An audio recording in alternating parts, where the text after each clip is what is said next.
En este 14 de agosto, primero saludamos a todos los quilmeños, a los de Buenos Aires y a los de Tucumán. Y qué mejor manera de ver quién nos puede ilustrar, ¿no?, sobre este Quilmes, nuestros antepasados, que Chalo Agnelli, este querido maestro, historiador. Chalo, un placer enorme.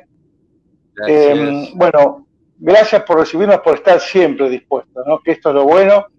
Y bueno, a ver, venimos, ¿de dónde venimos? No venimos de la cerveza, como algunos todavía piensan. No, yo creo que en los últimos años se ha generado una movida bastante importante de esclarecer eh, la- el lugar de donde somos, de donde nos movemos. Hace poquito, bueno, yo sigo dando charlas ahora por Zoom con escuelas. Hace poco estuve con el Pacelli, ya que el profesor de ellos es miembro de los Quilmeros. Y veo que los chicos saben, se informan, ¿no? Aparte fue una charla muy linda porque como es virtual, las clases de historia estaban en sus casas y las mamás también participaban de la clase, ¿no? Interesadas en esto de nuestra historia. Bueno, ya nuestro origen, como vos bien dijiste, proviene de un pueblo del noroeste, ¿no? O sea, la primera fundación de Quilmes, eh, en el sentido demográfico, los fundadores fueron dos pueblos de nuestro, de nuestro país del noroeste, los Quilmes y los acarianos. Nunca hay que olvidar a los acarianos.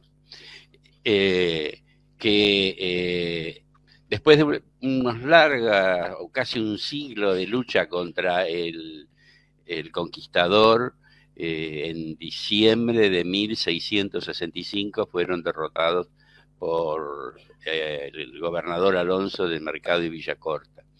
Uh-huh. En realidad fueron las tres grandes guerras calchaquíes, o sea que la movida de enfrentamiento contra el conquistador empieza en 1560, que fue la movida de la Confederación de Juan Calchaqui, y los curacas Quipildor y Viltipoco, que eh, cansados de los abusos de los españoles, ¿no? Invaden las ciudades de Cañete, Córdoba de Calchaquí y la famosa ciudad de Londres. Bueno, esa fue la primera gran guerra calchaquí. Y después, entre 1630 y 1637, se hizo lo que se llamó el Gran Alzamiento, que dirigió el curaca Chalamín. Eh, Eso fue. Ahí se crea lo que se llama el señorío de Aguita. La palabra diaguita no es una palabra originaria de los pueblos del noroeste, no es una parte de la lengua de ellos, ni el cacán, ni otras lenguas de la zona. Si bien el cacán es específico de los Quilmes. Diaguitas le llaman los españoles a todas esas comunidades, que siguen llamándose erróneamente, según mi concepto, diaguitas, pero eh, Uh-huh. son distintas parcialidades. ¿Mm? Claro. Había Recordemos que el cacán era el idioma de los Quilmes, que hay claro, pocos testimonios sí, se de ese perdieron. idioma, ¿no? Había Lozano, el presbítero Lozano había hecho una especie de diccionario, eso se perdió. Y eso es un poco lo que los distingue de que es una parcialidad no originaria de esa zona. Bueno, Lozano dice que ellos venían de Chile, de la región de Atacama, cosa que no es así. Mira, casualmente ayer estaba leyendo a Mario Sigliano. Mario Sigliano fue un antropólogo y arqueólogo quilmeño, un hombre que hizo una investigación exhaustiva sobre toda la región, que escribió el libro El Apagüense, eh, donde él le da, según las cerámicas halladas por él, una antigüedad de 9.000 años a los primeros pobladores de lo que hoy es lo que nosotros llamamos la ciudad sagrada, en la Sierra del Cajón, junto al río Yocabil. Eh, y yo creo que la teoría más clara y más fundamentada es que los Quilmes eran una parcialidad que venía desde La Rioja. De La Rioja subieron hacia esa región, fueron bien recibidos y además adhirieron a lo que fue la primera avanzada de los incas. Los incas avanzan sobre el noroeste en 1480 aproximadamente. Bien. O sea que, Bien, cuando vos decís, sí, vos decís que en 1565, bueno, fueron derrotados, así es. pero bueno, yo no sé que a mí la palabra la palabra derrotado no me gusta, y discúlpame, ¿no? Sí. Porque dejo una puerta abierta, una ventana abierta, porque muchos se quedaron, no se entregaron, ¿no? No se rindieron, se escondieron. Bravo. Sí, fue muy bravo. Bueno, pero claro, y ellos son los que luego vuelven a esas tierras. Vamos a recordar que ellos vivían en esas tierras, fueron despojadas, hoy todavía están reclamando la titularidad de esas tierras. Pero bueno, ahí se crea la exaltación de la Santa Cruz, ¿no? Esta reducción. Venimos de un pueblo esclavo, podríamos decirse así, cuando se instalan acá en esta zona. Sí, sí, era una esclavitud, una especie de esclavitud. Si bien tenían prebendas distintas que otras reducciones, la reducción de la Santa Cruz de los Quilmes era la segunda reducción. Estaba la de Varadero, que había creado hernandarias con parcialidades menguá o cuerandíes. Esa fue la primera reducción. O sea que Quilmes es la segunda población en la provincia de Buenos Aires y la única que tiene el nombre, la toponimia de un pueblo originario, la misma toponimia que un pueblo originario. Hay muchas ciudades y pueblos que tienen nombres aborígenes, ¿no? Pero no la toponimia como tenemos nosotros. O sea que nos dieron toponimia y gentilicio, porque... Oye, ¿cómo fueron esos primeros años? ¿Cómo fueron esos primeros años de los Quilmes acá? Fueron terribles porque imagínate que ellos venían de una cultura totalmente distinta, de una geografía totalmente distinta. El clima de ellos es un clima seco, el nuestro es un clima húmedo, hay lluvias durante 200 días del año, allá llueve, qué sé yo, 5 días, ¿no? En un pueblo donde yo estuve, no me recuerdo ahora, era que hay un cartel que dice, acá llueve 5 días del año, ¿no? En la plaza está. En La Malcha, en La Malcha. Sí, La Malcha queda pegado a Quilmes, sí. Es un lugar muy seco, el día es cálido, es fría la noche, acá las bajas temperaturas en invierno son bastante bravas comparadas con las de ellas durante todo el día, no solo a la noche. El alimento, ¿no? Vos fíjate que el alimento de ellas era la papa, el zapallo, la quinoa, el chañar, y los alimentos acá, ¿qué era? Carne vacuna, trigo, hortalizas. La vestimenta, su vestimenta era también un producto natural, la lana de las llamas, vicuñas, cueros de puma. Acá tienen que usar las telas de algodón europeas, cuando ellos llegan en 1666. ¿De qué vivían? ¿De qué vivían ellos? ¿Cómo era su ritmo en el día? Acá, cuando vinieron acá. Acá les entregaron un límite de tierras que habían sido de Juan del Pozo y Silva.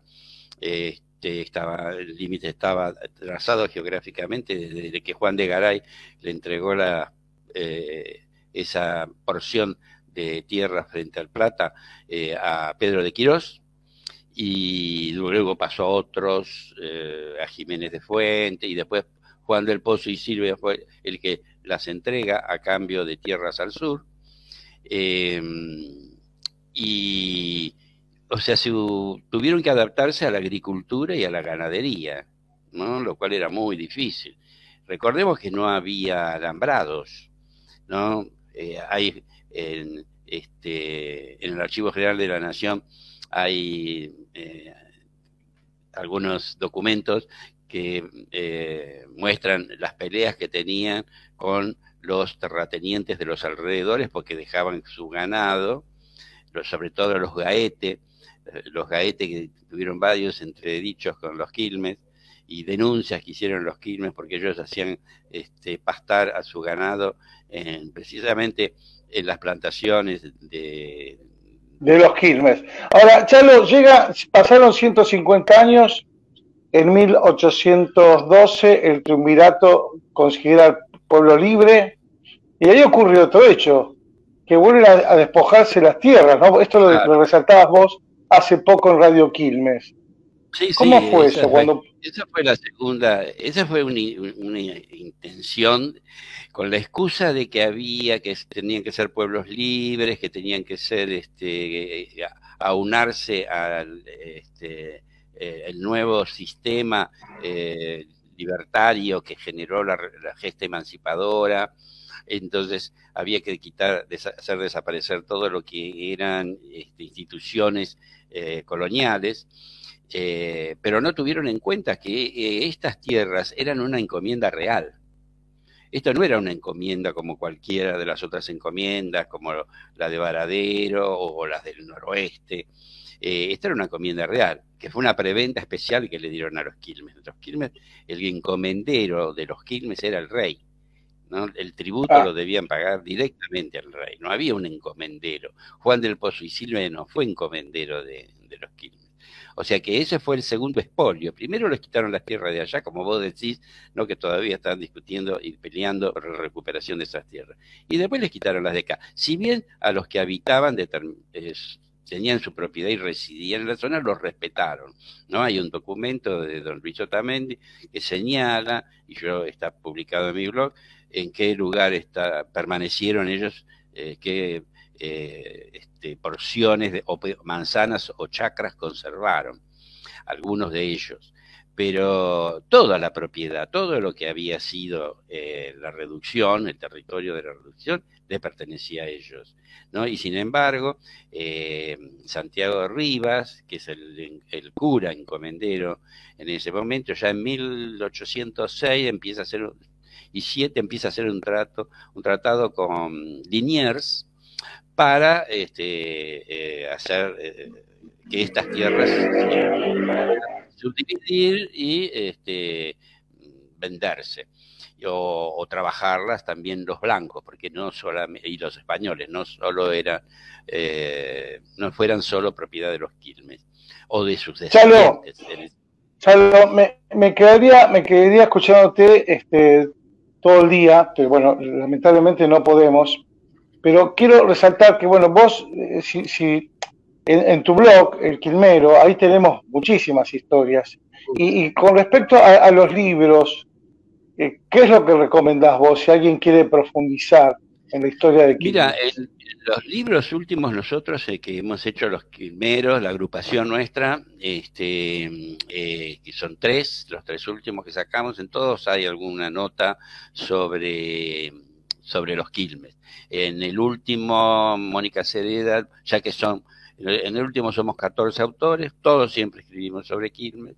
En el primero, bueno, está el tema de las tres guerras calchaquíes, y después que fue el que se hizo en el 2016, y en el último que hicimos el año pasado, que todavía nunca se pudo presentar, 14 miradas, que se trata el tema de las injusticias que te dije recién. Mónica Cereda escribió un artículo sobre las injusticias que se cometieron con los Quilmes, ¿no? Avasallando sus derechos, ¿no? Hay un artículo también sobre que escrito por Alejandro Re en el primero de nuestros libros, que es sobre los acarianos, que nunca se tuvieron en cuenta.